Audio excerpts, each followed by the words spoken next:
గత ఏడాదిగా కంపెనీలు వదిలే వ్యర్థాల విషయంలో పరిస్థితి పూర్తిగా మారింది. సముద్రంలోకి పైపుల ద్వారా ఫార్మా కంపెనీల నుంచి వచ్చే వ్యర్థాలు రిలీజ్ చేస్తున్నారు. సముద్రం కలుషితమైపోతూ ఉంటే ఇంకా ప్రభుత్వం ఎందుకు చర్యలు తీసుకోవడం లేదని క్వశ్చన్ చేస్తున్నారు. మొత్తానికి ఉప్పాడ కొత్తపల్లి మండలంలో మత్స్యకారులు తమ నిరసనను కొనసాగిస్తున్నారు. పవన్ కళ్యాణ్ వచ్చి సమస్యపై ఖచ్చితమైన రూట్ మ్యాప్ ఇస్తేనే తాము వెనక్కి తగ్గుతామని క్లారిటీ ఇస్తున్నారు. ఆ కంపెనీలు మూసేస్తేనే తమ పోరాటాలు ఆగుతాయని అంటున్నారు మత్స్యకారులు. ఇదే అంశానికి సంబంధించి మరిన్ని అప్డేట్స్ మా ప్రతినిధి సాయి సుధీర్ అందిస్తారు. సముద్ర కాలుష్యం వల్ల అసలు మత్స్యకారులు ఎటువంటి ఇబ్బందులు పడుతున్నారు, వాళ్ళకి వచ్చిన అభ్యంతరాలు ఏంటి, కంపెనీల నుంచి వస్తున్న పొల్యూషన్స్ వల్ల గతానికి ఇప్పటికీ పరిస్థితులు ఏ విధంగా మారాయి, అసలు ప్రస్తుతం కొంతమంది మత్స్యకారులు ఉన్నారు, వాళ్ళతో మాట్లాడదాం. గతంలో ఏ విధంగా మత్స్య సంపద సముద్రంలో ఉండేది కూడా తెలుసుకుందాం. ఇప్పుడు ఏ పరిస్థితి ఉంది, అసలు ఏంటి ఇప్పుడు ఏ విధంగా ఉంది పరిస్థితి, మీకు ఎందుకు ఇప్పుడే ఎంత ఆందోళన చేస్తున్నారు? ఇక్కడ అరవింద్ పేట కట్టడంలో మాకు అసలు పుట్టకంది పోయిందండి. ఆ కుళ్ళు వాటరే సముద్రంలో కుళ్ళుడు వల్ల ఆ సంపద చనిపోయిందండి. మా ఇంచుమించి 9 నెలలు 10 నెలలు పెట్టి మాకు పోవట్లేదండి. నెడి రోడ్డు మీద కూర్చో ఎడుతున్నామండి 3 రోజులు పెట్టి. ఏ నాయకుడి గట్ట మాకు ఆడగట్టి పట్టించుకుని లేదండి. మా ఎమ్మెల్యే పవన్ కళ్యాణ్ 3 రోజులు పెట్టి కూర్చోన్నా కానీ ఇలా మొహం కట్ట కనిపించట్లేదండి. కంపెనీ కట్టడం వల్ల దానికి నీసు ఉంటుంది కదా, దాని పొగరికి చేప చచ్చిపోతుంది. అసలు కట్ట కాదు అది, మా ఊళ్ళు అలా ఉల్లేసేది కానీ కట్ట కాదు అది. ఆ కట్టడం వల్ల ఏం చేసిందంటే దాని వాసనకి పుట్టిన చేప చచ్చిపోతుంది. చచ్చిపోవడం వల్ల మాకు ఇబ్బంది వస్తుంది. ఈరోజు మాకు పొట్టలు కడుతున్నాయి. ఈరోజు మాకు పొట్టలుగా రోడ్డు మీద ఎంత పడ్డాము ఆకలేసే కదా. ఇప్పుడు ఈ రోడ్డు టై కట్టివాడు 2 నెలలు, దానికంటే అర్థం ఉంది. ఇప్పుడు సముద్రంలో డైలాట్ పెడుతున్నాడండి నీరు. ఆ నీరు ఉండడం వల్ల పుట్టిన చేప చచ్చిపోతుంది. ఇప్పుడు పెడబరండి మాకు ఎమ్మెల్యే ఉన్నాడండి, ఎవరో వరమగారు వెళ్ళేసి మరి ఎక్కడ గెలిపించాం? హైదరాబాద్ అంటే పవన్ కళ్యాణ్ గెలిపించాం. ఎందుకని మాకు న్యాయం చేస్తాడండి, మరి వచ్చి ఇప్పుడు కాపాడాలి కదండి. అని ఇంతకు ముందు ఎలా ఉండేది, ఇప్పుడు ఎలా ఉంది పరిస్థితి? ఇంతకు ముందు పరిస్థితి చాలా బాగుండేది అన్న. ఈ అరవింద్ కంపెనీ వచ్చిన కాంచి వేస్ట్ వాటర్ సముద్రంలో వదలడం వల్ల ఈ గత సంవత్సరం రోజులు పెట్టి మా మత్స్యకారులకి ఏమీ లేదన్నా. ఆ మత్స్యకారులు మేము సముద్రంలోకి వెళ్తేనే తెచ్చుకోవడం వల్ల అది టైం అన్న. ఒక 2 లక్షలకు వచ్చేది, 3 లక్షలకు వచ్చేది, లేకపోతే ఏమి ఉండిపోయేది అన్న. అలాంటిది 8 నెలలు పెట్టి సముద్రంలో చేప అన్నది కనిపించట్లేదు. ఓల్డ్ 8 నెలల నుంచి శాంపులే వదులుతున్నారంటన్న. ఆ శాంపుల్కే మినిమం సముద్రం అంతా చేపలు అన్నది ఏమి కనిపించట్లేదన్న. మొత్తం వదిలితే ఇంకా మొత్తం మాకు పుట్టగదిలు లేకుండా పోతుందని మాకు ఈ ధర్నా చేయడం అన్న. ఒక నియోజకవర్గంలో ఒక ఎమ్మెల్యేని ఎందుకు చూసుకుంటామన్నా? డిప్యూటీ సీఎం గారు అంటే ఆయన ఎంత ఇలువగలని ఆయన రప్పించుకుందామని పోరాటం చేయాలన్నా. మీరు చెప్పండి, మీరు ఎలా ఉండేది ఇంతకు ముందుకి ఇప్పుడు పరిస్థితి ఏం మారింది? ముందుకి ఇప్పటికి పరిస్థితి అంటే చాలా దూరంగా మారిపోయిందండి. అరవింద్ పేట కట్టిన కాంచి చాలా ఇదైపోయింది. ఇప్పుడు 6 నెలలు, ఇప్పుడు దగ్గర సుమారులో 8 నెలలు బట్టి పోవట్లేదు. చాలా ఇబ్బంది మత్స్యకారులు కాబట్టి, నీటిలో బతుకులం కాబట్టి దొరకసల మత్స్య సంపద లేదండి, చచ్చిపోయింది సంపాదన. వాసన అంటే అక్కడికి ఆటకి వెళ్తే వాసన చాలా ఎక్కువ వచ్చేస్తుంది. భూమిలో ఇప్పుడు కూడా పైప్ లైన్లోనూ ఒక వాసన చాలా ఇదిగా వచ్చేసి సంపాదన చచ్చిపోతుంది. కానీ ఏంటంటే ఇన్నాళ్ళు బట్టి చాలా హామీలు కూడా ఇచ్చారు, మరి నిర్ణయం అస్సలు అవ్వలేదండి. ధర్నాలు కానీ ముందు మీటింగ్లు జరిగి ఏది పరిస్థితి మాకు ఏం అవ్వలేదండి. ఇప్పుడు పవన్ కళ్యాణ్ ఒకప్పుడు మాట ఇచ్చారు కాబట్టి ఆయన గెలిపించుకుని మేము ఒక ఎమ్మెల్యే కింద మనం చేసుకున్నామండి. కానీ ఆయన వచ్చే వరకు మాత్రం ఈ ధర్నా మాత్రం ఆగదు జరగదండి. అంటే మీరు ఎప్పటి నుంచో వేటకి వెళ్తారు కదా, అప్పటికి ఇప్పటికి సంపాదించడంలో ఎంత తగ్గిందంటే? చాలా తగ్గిపోయిందన్న. 100కి 90% తగ్గిపోయిందన్న. ఇప్పుడు మత్స్యకార సంపద అయితే చాలా ఎక్కువ తగ్గిపోయిందన్న. ఇన్నాళ్ళైతే ఒక 2-3 సంవత్సరాల కింద అయితే ఆడవాళ్ళు గట్రా పనిలోకి వెళ్ళేవాళ్ళు కదన్న. ఎక్కడ కూడా రోడ్డు ఎక్కేవాళ్ళు కదన్న. మా మత్స్యకాయలు తెచ్చుకుంటే మత్స్యకాయలు తెస్తేనే మా ఇంట్లో తినేవాళ్ళు అన్న. ఈరోజు ఒకసారి 2 రోజులు ఉంటామన్నా, 3 రోజులు ఉంటామన్నా, వారం కూడా ఉంటామన్నా, ఒక్కరోజు కూడా వచ్చేస్తామన్నా. ఇప్పుడైతే ఒక్కరోజు వెళ్ళడానికి కూడా నీటిలో చేపలు లేవన్నా. ఈరోజు నేను ఆడమనిషి ఒక 200 కోసం తెల్లవారుజాము వెళ్ళి సాయంత్రం 3 గంటలకు వస్తున్నారన్న. అయినా సరే పొట్టగా వేయట్లేదన్న మాకు. రైలు కంపెనీ కాదన్న. ఏంటంటే ఇప్పుడు అరవిందో ఫ్యాక్టరీని దివిల్స్ కంపెనీ దానివల్ల ఇప్పుడు శాంపుల్గా వాటర్ వదిలేరంటన్నా. 8 నెలలు పెట్టి ఎక్కడ కూడా ఒక చేప కనబట్టలేదన్న. మా మత్స్యకారులు అయితే చాలా బాధపడుతున్నారు. మత్స్యకారులకి న్యాయం జరగాలని మన డిప్యూటీ సీఎం గారు పవన్ కళ్యాణ్ గారు మా మధ్యకి వచ్చి మాకు న్యాయం చేయాలని అందరూ మత్స్యకారులందరూ కోరుతున్నారన్న. మొత్తానికైతే అరబిందో కానీ దివీస్ కానీ ఈ 2 కంపెనీల నుంచి వచ్చే జస్ట్ శాంపిల్స్ రిలీజ్ చేయడం వల్లే పూర్తిగా మత్స్య సంపద నాశనం అయింది. గత 8 నెలలుగా కనీసం మత్స్య సంపద దొరకని పరిస్థితి ఏర్పడింది. ఇలాగే ఉంటే తమ ఇక సముద్రంలోకి వెళ్ళిన ఉపయోగం ఉండదు, వేటకు వెళ్ళిన ఉపయోగం ఉండదు. దానికి సంబంధించి ఒక నిర్ణయం తీసుకోవాల్సి ఉంటుంది. స్థానికంగా MLA deputy CM Pawan Kalyan దానికి సంబంధించి ఒక నిర్ణయం తీసుకోవాల్సి ఉంటుందని మత్స్యకారులు చెప్తున్న పరిస్థితి. కాకినాడ జిల్లా ఉప్పాడలో మత్స్యకారులు ఆందోళన కొనసాగిస్తున్నారు. కంపెనీ నుంచి వచ్చే వ్యర్థాల వల్ల మత్స్య సంపద నాశనం అయిపోతుందని రోడ్డెక్కారు గంగపుత్రుడు. సముద్రంలో వేటకు వెళ్లినా ఉపయోగం లేదని నిరసన కార్యక్రమాలు చేస్తున్నారు.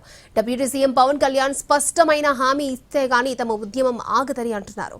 ఉప్పాడ కొత్తపల్లి మండలంలో మత్స్యకారులు 2వ రోజు తమ నిరసన భారీ స్థాయిలో చేశారు. ప్రతి గ్రామంలో కూడా తమకున్న ఇబ్బందులతోనే రోడ్డుపైనే బైఠాయించారు.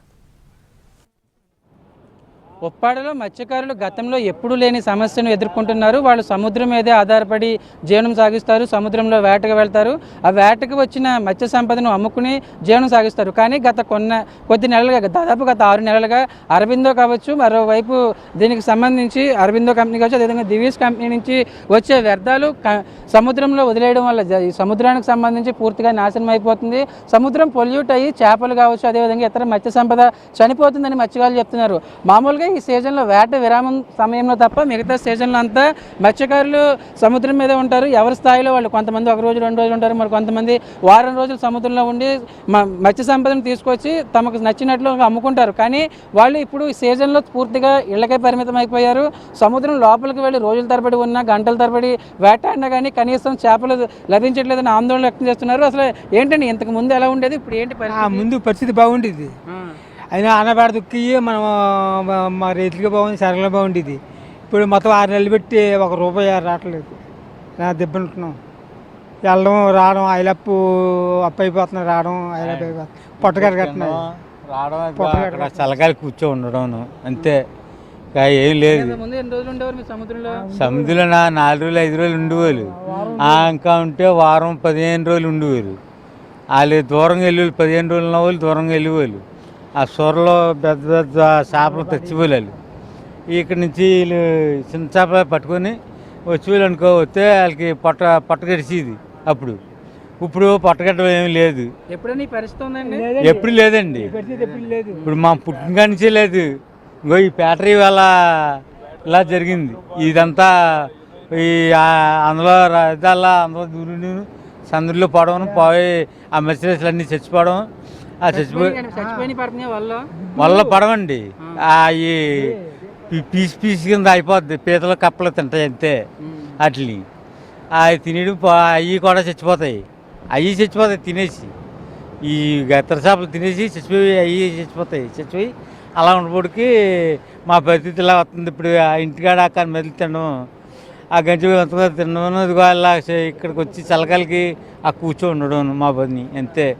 ఆటకపోతే లేదు మాకు, అలా జరుగుతుంది. చెప్పారా కంపెనీ వాళ్ళకి ఎప్పుడైనా, మీ వాళ్ళు కానీ మీ పెద్దలు కానీ అందరూ చెప్పారా? కంపెనీ వాళ్ళు అందరికీ చెప్పారండి. ఇలాగా మాకు సముద్ర యాత్రలు బ్యాటరీ కట్టల్లోనూ వాటర్ పాడలోనూ మత్స్యాలు ఇదైపోవడం, సముద్రం పోవడం అలా ఉండి కొలిది వెనక్కిపోతుందండి. ఏం పాట ఏమి లేదండి మాకు. ఇప్పుడు 2 నెలలు సంవత్సరం టైకి పెట్టినా 3-4 నెలలు పెట్టి ఇప్పుడు ధరని ఉన్నామండి. ఎవరికి ఫిషింగ్ చేయలేదండి, ఎవరికి ఫిషింగ్ లేదు. మాకు బాధిపెట్టారు. మాకేం భూములు పుష్టులు. సముద్ర కాలుష్యంపై ఉప్పాడ మండలానికి సంబంధించిన మత్స్యకార గ్రామాలలో ఆందోళనలు కొనసాగుతున్నాయి. ఇటు దివీస్ కావచ్చు, మరొకవైపు అరవిందో కంపెనీ నుంచి వచ్చే వ్యర్థాల వల్ల పూర్తిగా సముద్రం కాలుష్యం అయిపోతుంది. మత్స్య సంపద ఎక్కడా ఉండడం లేదని గ్రామస్తులు, అదేవిధంగా మత్స్యకార గ్రామాలు ఆందోళన వ్యక్తం చేస్తున్నారు. అంటే ఎవరి స్థాయిలో వాళ్ళు, కొంతమంది అయితే మత్స్యకార గ్రామాలు పూర్తిగా రోడ్లని బ్లాక్ చేసి రోడ్లపై రాకపోకలు తెలిపే తమ నిరసన వ్యక్తం చేస్తున్నారు. సముద్రం మీదే ఆధారపడి జీవనం సాగిస్తున్న తమకు కనీసం సముద్రంలో వేటకు వెళ్తుంటే ఏమీ మిగలట్లేదని ఆందోళన వ్యక్తం చేస్తున్న పరిస్థితి. దానికి సంబంధించి గ్రామంలో మహిళలు కావచ్చు, అదేవిధంగా పెద్దవాళ్ళు ఎవరు చూసినా కూడా ఎక్కడికక్కడ మత్స్యకార గ్రామాల్లో ఈ కంపెనీలు వాళ్ళ నుంచి వచ్చే కాలుష్యం వల్ల తాము పూర్తిగా నష్టపోతున్నాము, గతంలో ఎప్పుడు చూడని పరిస్థితులు ఎదుర్కొంటున్నాము, కనీసం వేటకు వెళ్ళి కుటుంబాలను కూడా పోషించలేకపోతున్నామని ఆందోళన చెందుతున్నారు. ప్రస్తుతం కొంతమంది మహిళలు కూడా రోడ్ల మీదకి వచ్చి తమ నిరసన తెలుపుతున్నారు. ఎక్కడికక్కడ ముళ్ళ కంపులు ఏర్పాటు చేయడం, అదేవిధంగా తమ నిరసన ప్రభుత్వానికి తెలియాలి, అదేవిధంగా స్థానికంగా ఉన్న MLA deputy CM Pawan Kalyan స్పందించి ఆ కంపెనీల నుంచి వచ్చే వ్యర్థాలకు సంబంధించి తమకు పరిష్కార మార్గం చూపాలని చెప్తున్నారు. అసలు ఏంటండి, ఎందుకు ఎప్పుడూ లేని పరిస్థితి ఇప్పుడే ఎందుకు వచ్చింది? ఎందుకంటే ఇప్పుడు ఇన్ని రోజులు చాలా బాగుండేది. ఇప్పుడు ఈ కంపెనీలు ఇవి వచ్చిన కాడబెట్టి మాకు బతకడానికి చాలా ఇబ్బందిగా ఉంటుంది. ఏట్లకి వెళ్ళా మెచ్చిగారులకి ఏమీ రావట్లేదు. ఆడోళ్ళు ఫ్యాక్టరీకి వెళ్ళా ఏమి ఒక 400-500 తెచ్చినా ఏమి గడట్లేదు. మగవాళ్ళందున వస్తేనే మాకు గడుతుంది. కాబట్టి మాకు ఆ ఫ్యాక్టరీ ఆఫ్ చేయించాలి. అలాగని మేము ధర్నా చేయాలనుకుంటున్నాం. ఫ్యాక్టరీ నుంచి ఎలా వస్తున్నాయి అంటే ఆ పైపులు లోపల దించేశారు, దానివల్ల నీటిలో చేప చనిపోతుంది. అలా అని కెమికల్ ఫ్యాక్టరీ ఉంది కదండి, ఆ కెమికల్ ఫ్యాక్టరీలోంచి పైప్ లైన్ ద్వారాగా వేస్ట్ వాటర్ వల్ల సముద్రంలోకి రిలీజ్ చేసేయడం వల్ల చేప పిల్ల అనేది ఇంకా పుడతలేదు సార్. దానివల్ల మత్స్య సంపద అనేది మా వాళ్ళు కోల్పోవడం జరుగుతుంది సార్. మా వాళ్ళకి జీవనాధారం అది ఇంకా సముద్రమే కాబట్టి ఆ సముద్రాన్ని నమ్ముకొని ఉన్నారు సార్ మత్స్యకారులందరూ. అందువల్ల దానికి నష్టపరిహారం అనేది అంటే ఇప్పుడు ముమ్మిడివారం మండలం సైడు నెలకి ఎంత అని చెప్పేసి ప్రభుత్వం ఇస్తుంది సార్ వాళ్ళకి. కంపెనీ నుంచి రిలయన్స్ కంపెనీలు ఉన్నాయి కదండి, ఓఎన్జీసీ పైప్ లైన్స్ ఉన్నాయి కదా సార్, వాళ్ళకి ఎలాగైతే నష్టపరిహారం చెల్లిస్తున్నారో మా గ్రామాలకు కూడా అదే విధంగా నష్టపరిహారం చెల్లించాలనేసి మా వాళ్ళందరూ ధర్నా చేస్తున్నారు సార్. అలాగే ఉందండి. పోటు ఉండట్లేదండి, అలాగే ఉందండి. ఇంటికాడే ఉంటాను, ముసలి ఎక్కడికి వెళ్తలేదండి. మా ఆయన ఇంటికాడే ఉంటాను, నాన్న ఇంటికాడే ఉంటానండి. ఎక్కడికి వెళ్తలేదండి, కాళ్ళు చేతులు నన్నంత రావట్లేదండి. ఇంటికాడే ఉంటామండి, ఏం ఆస్కారం లేదండి. అంతేనండి మా బాధలు. ఉప్పాడ కొత్తపల్లి మండలానికి సంబంధించిన మత్స్యకార గ్రామాలందరూ కూడా పిల్లలు కావచ్చు, అదేవిధంగా మహిళలు అందరూ రోడ్ల మీదకి వచ్చి, ప్రధానంగా మత్స్యకార మహిళలు కావచ్చు, అదేవిధంగా మిగతా వాళ్ళందరూ రోడ్ల మీదకి వచ్చి తమ ఆందోళన, తమ నిరసన వ్యక్తం చేస్తున్నారు. సముద్రం మీద కనుక ఖచ్చితంగా సముద్రంలో వేట ఉంటే తాము ఇలా రోడ్ల మీదకి రావాల్సి వచ్చే పరిస్థితి ఉండేది కాదు, సముద్రం మీదకి వెళ్ళి తమ జీవనం కొనసాగించేవాళ్ళమని చెప్తున్నారు. అంటే దీనికి సంబంధించి కంపెనీలకు సంబంధించి సొల్యూషన్ చూపించాలి. కంపెనీల నుంచి వచ్చే వ్యర్థాలు డైరెక్ట్గా సముద్రంలో రిలీజ్ చేసేయడం వల్ల మత్స్య సంపద అంతా నాశనం అయిపోతుంది. చేపలు, పీతలు, రొయ్యలు పూర్తిగా చనిపోతున్నాయి. కొన్ని అయితే స్మాష్ అయిపోతున్న పరిస్థితి. దానివల్ల తమకు ఎటువంటి ఉపయోగం లేదు అని చెప్తున్నారు. దానికి అనుగుణంగానే ఇటు ప్రభుత్వం ఒక నిర్ణయం తీసుకోవాల్సి ఉంటుంది. కంపెనీ నుంచి వచ్చే వ్యర్థాలకు ఆల్టర్నేటివ్ మార్గం చూడడమా, లేదంటే దానికి సంబంధించి ఇతర మార్గాలకు సంబంధించి ఒక నిర్ణయం తీసుకోవాలి ఉంటుందని మత్స్యకారులు చెప్తున్నారు. అప్పటి వరకు తమ ఆందోళన ఇలాగే కొనసాగిస్తాము. గతంలో ఎప్పుడు చూడని పరిస్థితులు ఈ విధంగా చూసాం కాబట్టి తాము ఇప్పుడు రోడ్ల మీదకి వచ్చామని చెప్తున్న పరిస్థితి.